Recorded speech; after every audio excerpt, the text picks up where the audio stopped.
নমস্কাৰ প্ৰিয় দৰ্শকবৃন্দ, আজি মই সেৱা দিয়া বৰা চাউল বা ভাপত দিয়া বৰা ভাত আপোনালোকৰ সন্মুখলৈ এটা ৰেচিপি হিচাপে আগবঢ়াইছোঁ। আপোনালোকে হয়তো খাইছে, কমেণ্টত জনাবচোন কোনে কেনেধৰণে খাইছে। আমি আজি জলপান হিচাপে খাম।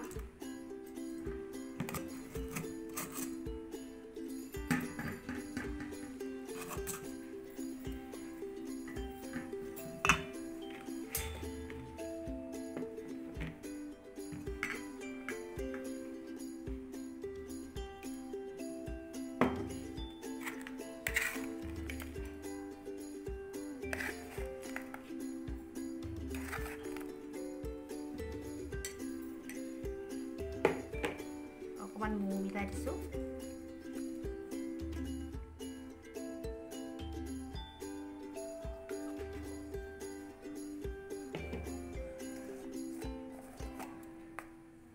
ঘি অকমানো দিছোঁ, এইটো অপশ্যনেল হয়, সকলোৱে ঘিউ গন্ধ ল'ব নোৱাৰে, যিসকলে ভাল পাই ল'ব।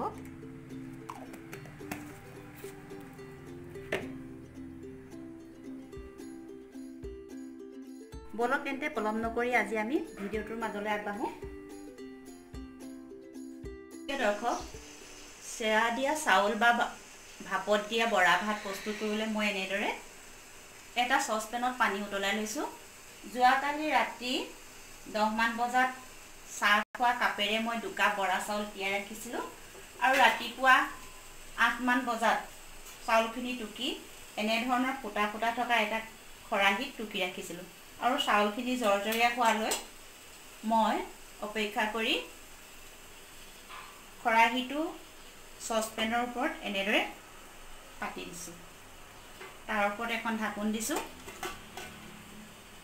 ঢাকোনটোৰ ওপৰত এটা গধুৰ বস্তু দিছোঁ যাতে ভাপখিনি ওলাই আহিব নোৱাৰে।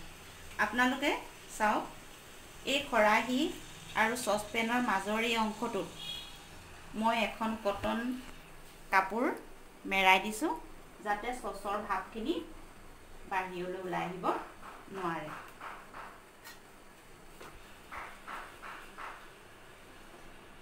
খুব গৰম হৈ থাকে, আপোনালোকে ভালদৰে সাৱধানে কৰিব এইটো কাম। এনেদৰে মই 10 মিনিট সময় ৰাখিম আৰু 10 মিনিটৰ পাছত চাম কেনেকুৱা হয়। আৰু মই গেছৰ ফ্লেমটো মিডিয়ামত ৰাখিছোঁ। 10 মিনিট ইতিমধ্যে হৈ গৈছে, চাওঁ কেনেকুৱা হৈছে। গৰম হৈ থাকে, খুব সাৱধানে ধৰিব। হৈছে আৰু 5 মিনিটৰ কাৰণে মই ৰাখি দিম।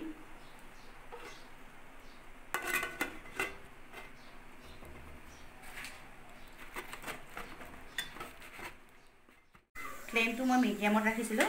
এতিয়া মই কেনেকুৱা হৈছে চাওঁ, ল' কৰি লৈছোঁ।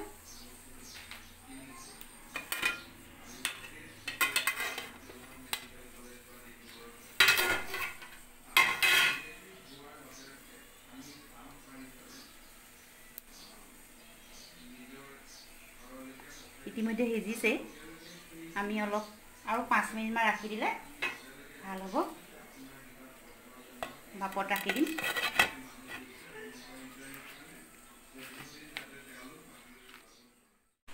পাঁচ মিনিট হৈ গৈছে, এতিয়া মই পুনৰ চাইছোঁ।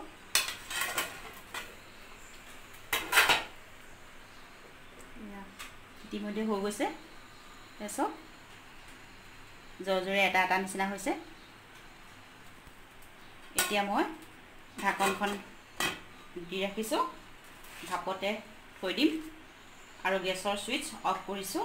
ঠাণ্ডা হ'লে আমি পাছত দেখাই গৈ থাকিম। চেৱা দিয়া চাউল বা বৰা ভাত প্ৰস্তুত হৈ গ'ল। সময়ৰ ধামখুমীয়াত আমাৰ অতীতৰ খাদ্যাভ্যাসৰ ৰুচিবোৰ সলনি হৈ গৈ আছে।